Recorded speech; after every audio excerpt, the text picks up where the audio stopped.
આજે ગુજરાત વિધાનસભામાં જાહેર હિસાબી સમિતિના ગૃહમાં રજૂ કરાયેલા રિપોર્ટ મુદ્દે ભાજપના એમએલએ જીતુ વાઘાણીએ નિવેદન આપ્યું હતું.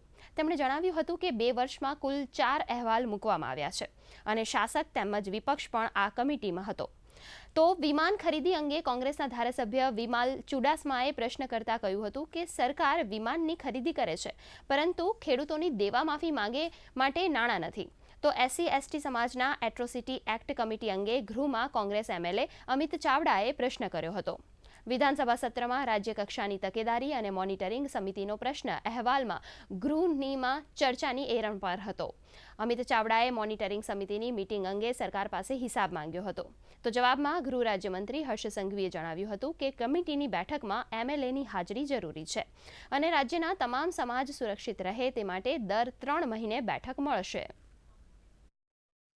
જે આ કમિટી નિયમિત મળવી જોઈએ એ ક્યારેય બોલાવવામાં આવતી નથી. આટલા વર્ષોમાં પણ સતત 3 વર્ષ સુધી આ કમિટી નહીં બોલાવવાને કારણે અમારા જાગૃત ધારાસભ્ય ભાઈ જિગ્નેશભાઈ મેવાણીને હાઈકોર્ટમાં દાદ માગી. હાઈકોર્ટના આદેશ બાદ ગત વર્ષે એની મીટિંગ બોલાવવામાં આવી.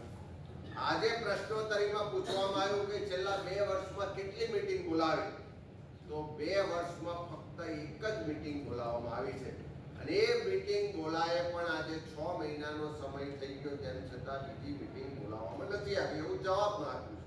આ કમિટીએ લીધેલા નિર્ણયો એ દૂરંદેશી રીતે રાજ્યની જનતાના હિતમાં માનનીય મુખ્યમંત્રી ભૂપેન્દ્રભાઈ, માનનીય અધ્યક્ષનો વિશેષ આભાર માનું છું શંકરભાઈનો, કે આ અહેવાલ રજૂ કરવાનો ત્યારે લગભગ બોલવાનું હોતું નથી. પણ આ કમિટી મહત્વની કમિટી રાજ્યની વિધાનસભા વતી કામ કરી છે ત્યારે તેમણે મને 5 મિનિટ આખી વિસ્તૃત માહિતી આપવાનો ગુજરાતની વિધાનસભામાં ઇતિહાસ અને કદાચ ભારતના પણ આખા ભારત વર્ષનો ઇતિહાસ આજે આપણી વિધાનસભામાં એ અમે અહેવાલ સ્વરૂપે જાહેર હિસાબ સમિતિની કામગીરી